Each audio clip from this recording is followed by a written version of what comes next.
Parece que hablar de un tema tan complejo como el de quién construyó la Gran Pirámide de Keops es un tema difícil de abordar por la poca evidencia que ha quedado después de más de 2000 años de su levantamiento en medio del desierto del Antiguo Egipto. Y a pesar de las aclaraciones hechas en el video que hice hace casi un año en este mismo canal, muchos comentarios me dicen que algunas cosas no han quedado claras respecto al tema. En vista de esto, vamos a hacer algunas aclaraciones que, importe mucho o no, para quienes quieran aceptar los planteamientos hechos, va por ustedes. No es con la intención de convencerles de que deben creer lo que se expone ciegamente, pero sí con la intención de que aprendamos a poner en duda primero las teorías locas que existen de cómo se construyeron las pirámides y que creamos más en la capacidad del ser humano para realizar grandes cosas. Les recuerdo que si no han visto el video original de este mismo canal, quién construyó la Gran Pirámide de Keops, y leer los comentarios, es recomendable hacerlo antes de entrar a ver este video, para que sea mejor comprendido y por qué fueron seleccionadas las 7 preguntas que vamos a compartir en esta nueva entrega. Te invito a que participes de esta interesante conversación. Analízate esto.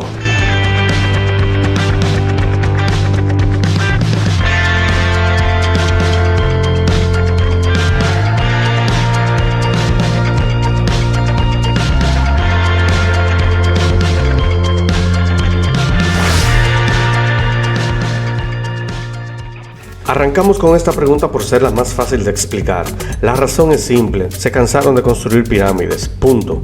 Lo difícil de comprender es que construir una pirámide es muy compleja, costosa y se toma muchísimo tiempo, además de que los faraones aspiraban a ver sus tumbas construidas para poder inspeccionarlas, asegurarse de que todo iba a quedar en orden para ser recordados hasta el día de su regreso. No olvidemos que para los antiguos egipcios existía el retorno desde el más allá y algunos faraones no llegaron a ver completadas la obra de sus tumbas, por lo que se optó por opciones menos complicadas para realizar sus ceremonias fúnebres.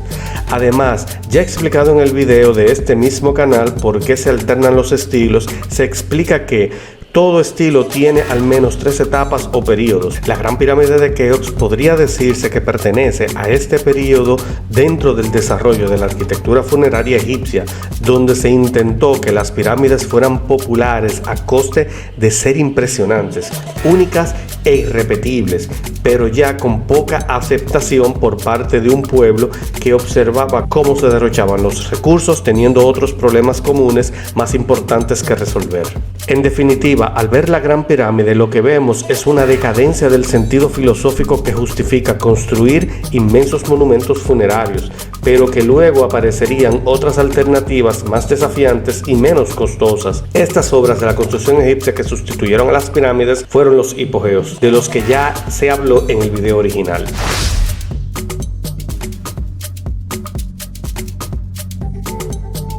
Bueno, esta pregunta es hasta lastimosa. Pensar que un pueblo que vivió hace más de 4000 años atrás, por el simple hecho de no haber tenido computadoras, televisión, calculadoras y otros implementos que hoy en día sí tenemos, no los hace más inútiles para realizar ciertos tipos de tareas de carácter superhumano.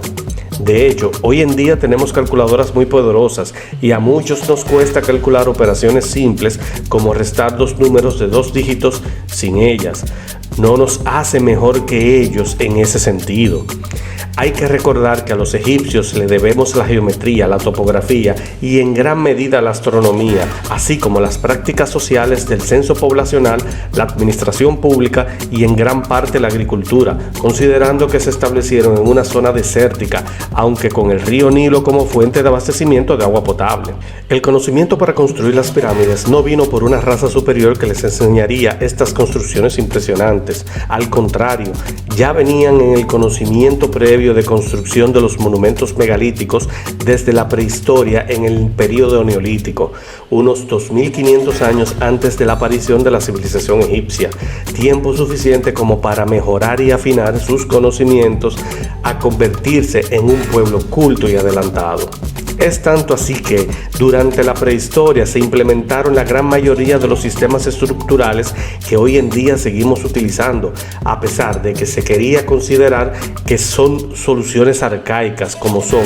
el arco, la bóveda y la cúpula, las estructuras autoportantes, construcciones sobre pilotes, la mampostería y el dintel, siendo este último el sistema estructural predilecto de los egipcios y que hoy en día seguimos utilizando en las construcciones actuales. ¿Y qué decir de las herramientas de trabajo? Los egipcios inventaron la escuadra, pero no solo la escuadra sencilla que conocemos, inventaron también la escuadra de doble nivelación y de plomada, el nivel de plomo, la escuadra vertical y muchas otras herramientas que, siendo muy simples, pero son ingeniosamente geniales para la construcción. Estas herramientas tienen su semejanza en la actualidad, de las que estamos muy familiarizados. Que hoy en día no utilicemos herramientas como esta para construir y nos quedan chuecas las construcciones, no es un problema de ellos, es más bien un problema de nosotros. En fin, conocimiento, experiencia y cultura era lo que más le sobraba a este pueblo antiguo.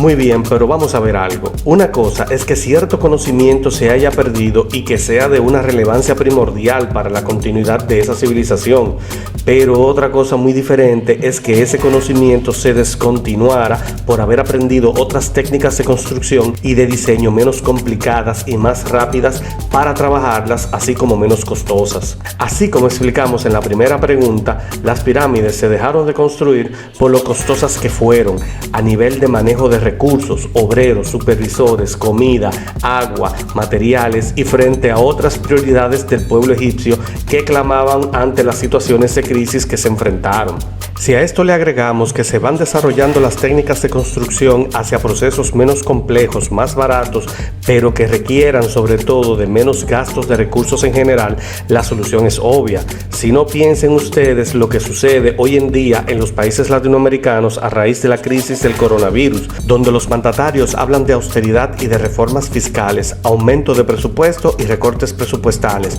pero se piden préstamos millonarios para repartir entre las instituciones, para hacer fiestas, seguir pagando altas nóminas de empleados gubernamentales que no trabajan o simplemente no cumplir con los criterios de austeridad que anuncian para el pueblo. ¿Qué harían ustedes en ese caso? Lo más sensato sería evolucionar a una nueva etapa y reformularse. Por otro lado, creo que los egipcios sí se superaron con los hipogeos, que fueron los modelos de construcción más impresionantes que llegaron a alcanzar. Solo con mirar lo impresionante que es esculpir el interior de una montaña rocosa y moldear poco a poco las aristas en un proceso constructivo de diseño arquitectónico invertido, es decir, no fue llenando el espacio vacío para obtener el resultado final de lo que se construye, sino que el espacio se encontraba lleno de roca y se fue quitando poco a poco hasta conseguir el volumen interior vacío deseado. Esto es impresionante realmente. Y los hipogeos no se quedaron ahí. Muchos siglos después, la ciudad de Petra en Jordania sería modelada de la misma manera y se obtendría uno de los templos más impresionantes de la Edad Media, por lo que este avance de los egipcios sí llegó más allá de su civilización. ¿Qué me pueden decir de esto?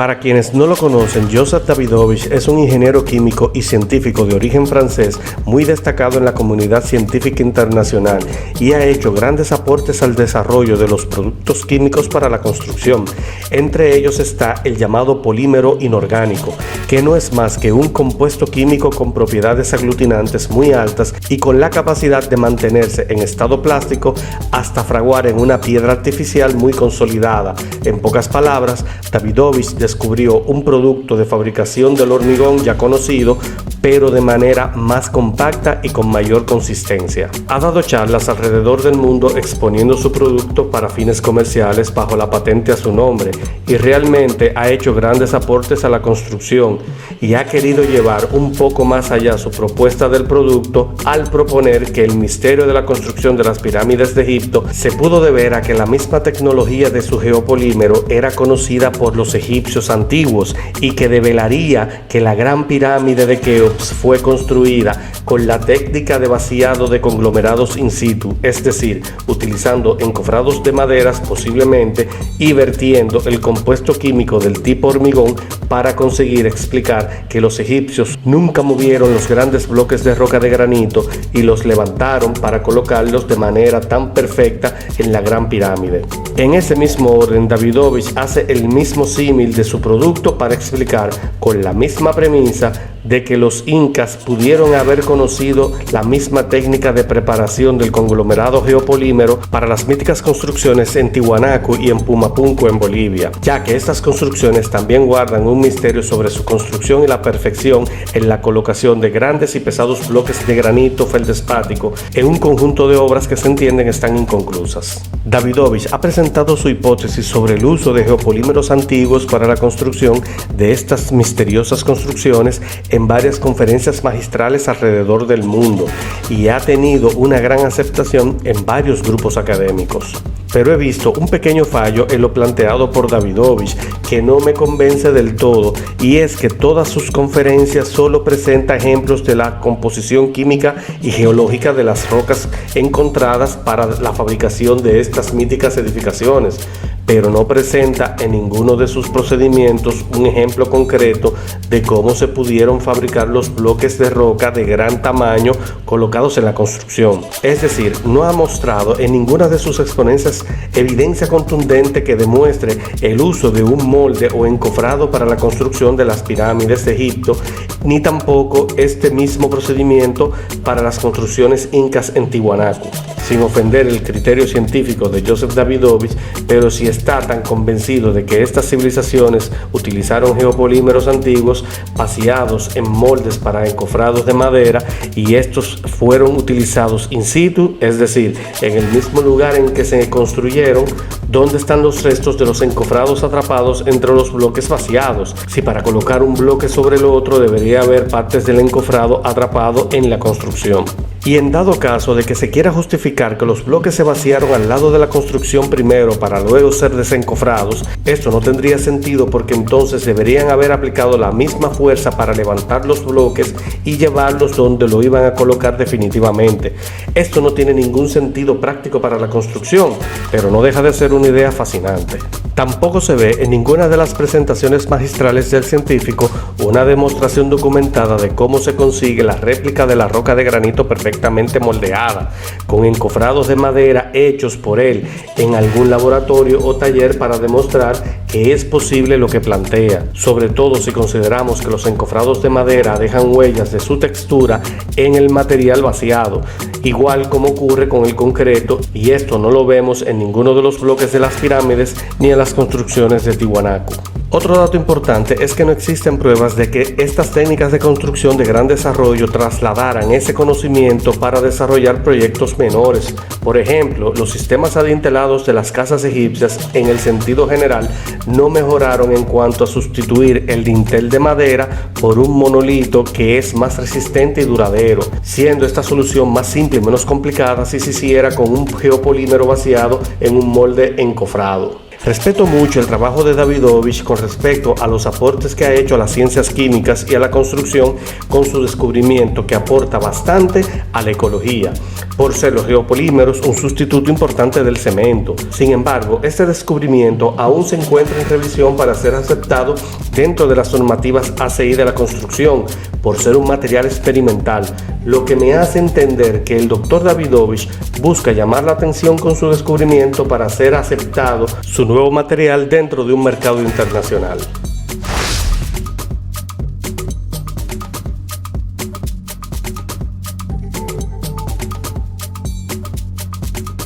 Te pregunto yo, ¿de verdad crees que los egipcios no conocían herramientas lo suficientemente fuertes como para romper el granito y trabajarlo? Para romper el granito no es necesario utilizar herramientas sofisticadas ni muy especiales como se cree. De hecho, en la cantería tradicional que aún se practica en muchos países del mundo, es muy común ver cómo personas de avanzada edad incluso pueden cortar una gran roca de granito utilizando únicamente cinceles de hierro y una maceta de hierro. con mucha paciencia y astucia logran cortar casi perfectamente un gran bloque de granito. Y si estás pensando que el hierro no es lo suficientemente fuerte como para romper el granito, déjame decirte algo, es precisamente con una maceta de hierro que se rompe el diamante en las minas en África, distinto a lo que se cree que el diamante es el material más fuerte que existe en el universo, lo cual es completamente falso. En primer lugar, el diamante sí es el material natural más resistente que podemos encontrar, pero esto se refiere a su rayadura, no al sometimiento de ciertos esfuerzos con las cargas de impacto que se producen al intentar romper el diamante con un martillo. Ahora, entiendo muy bien que el mito de que los egipcios tenían un gran secreto para cortar la roca de granito con tanta perfección y de poder hacer cortes imposibles para la época, como son los cortes cilíndricos encontrados en algunos de los bloques desechados de la pirámide, es la principal causa de confusión sobre qué herramienta primitiva pudo haber logrado hacer un corte como ese, en el que se puede apreciar incluso los surcos diminutos de la roca de granito. Pero resulta que ya esto lo expliqué en el video Quién construyó la Gran Pirámide de Keops, donde muestro imágenes de los ensayos y extracción de los testigos con taladro de mechas brocadas especiales que se utilizan hoy en día para hacer pruebas geológicas de identificación de rocas en laboratorios. Pero es obvio que aceptar esto va en contra de la magia de creer la hipótesis de los extraterrestres o de una civilización antigua de gran conocimiento y avance tecnológico. Les pongo un ejemplo. Aquí en República Dominicana, en el Parque Mirador Sur, está esta roca de cuarcita fortificada de dureza más o menos similar a la del granito y que tiene una misteriosa perforación exactamente igual a las encontradas en Egipto en las canteras de las pirámides. Resulta que en la isla La Hispaniola los taínos no hicieron construcciones en piedra, a pesar de que como grupo social estaban muy bien organizados, pero no alcanzaron el grado de civilización. Sin embargo, porque esta extraña roca esté aquí, no quiere decir que sea una evidencia del alto avance tecnológico de los taínos, pero sí es una extracción de testigo que se hace para poder reconocer la composición geológica del suelo en este parque, el cual tiene un gran conjunto de cavernas y lagos subterráneos importantes para conocer el proceso de formación de la isla hace 65 millones de años, sobre todo por la particularidad de que existe en este mismo parque una caverna que durante los años 90 y 2000 fue la famosa discoteca La Guácara Taína, y estos estudios se realizaron para poder determinar si son seguras las cavernas para el tipo de actividad que se tenía en su interior. Sé que para los conspiranoicos esto desmonta gran parte de la teoría de las tecnologías desconocidas avanzadas para la época, pero debe de parecer extraño que, siendo esas perforaciones una evidencia de algo tan importante para la humanidad, no estén ni siquiera evaluadas ni catalogadas por los hallazgos hechos desde el principio de los trabajos arqueológicos. Simplemente estas perforaciones fueron hechas en estos tiempos para estudios modernos.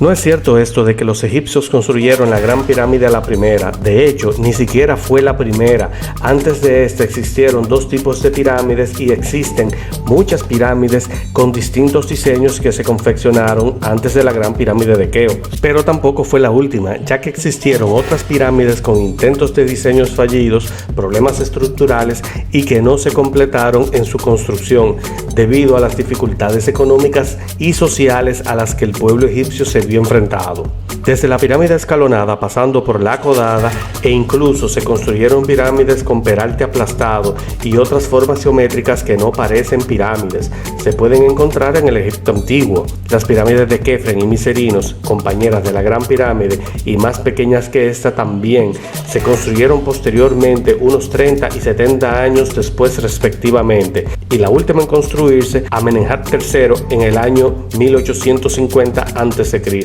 lo que quizás explique la decadencia del uso de las pirámides como monumento funerario costoso y frustrante para esos faraones que muchos de ellos no pudieron ver su obra terminada. Con más de 800 años dedicado a la construcción de las pirámides, es notable destacar que fue tiempo suficiente para perfeccionar las técnicas de construcción de las mismas y sobre todo para la Gran Pirámide de Keops, y en particular por el hecho que resalta de que fue la única obra destacable de todo su reino, a diferencia de otros faraones que conjuntamente con la construcción de sus pirámides se destacaron por dar prioridad a otras obras importantes que fueron muy primordiales para su pueblo, por lo que podemos entender que siguieron la tradición de construir las pirámides como tumbas reales, pero no fue su prioridad fundamental. Leyendo la historia de los faraones antes y después de Keops, todos dedicaron más esfuerzo a construir obras importantes para su pueblo. En cambio, Keops solo se dedicó a obras funerarias, relativamente todas relacionadas a su pirámide,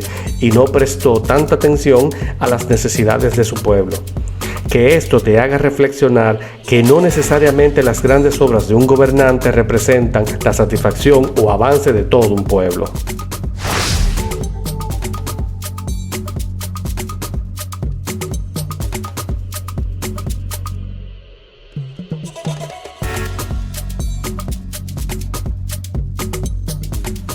Muy simple, sería un proyecto demasiado costoso y no tendría ninguna utilidad luego de terminarla. Por la misma razón que los egipcios dejaron de utilizar las pirámides, es por la misma razón por la que no se han invertido fondos para que hoy en día se trate de replicar una obra de semejante magnitud. Analízate esto: costo de mano de obra para más de 5.000 personas, costo de materiales, costo de desarrollo y preparación del terreno, costo de acondicionamiento para trabajar en el calor del desierto. Y considerando que realizar esta obra hoy en día implica costos de los permisos de construcción, pagos de impuestos, seguro médico, pólizas y fianzas, gastos administrativos y logística de dirección técnica, todo esto sería un costo exageradamente alto para simplemente no hacer nada con la obra cuando esté terminada. Aquí estamos hablando de un costo aproximado de unos 950.000 millones de dólares, considerando mucho las condiciones adversas y sin imprevistos que se presenten en los posibles 20 años de construcción.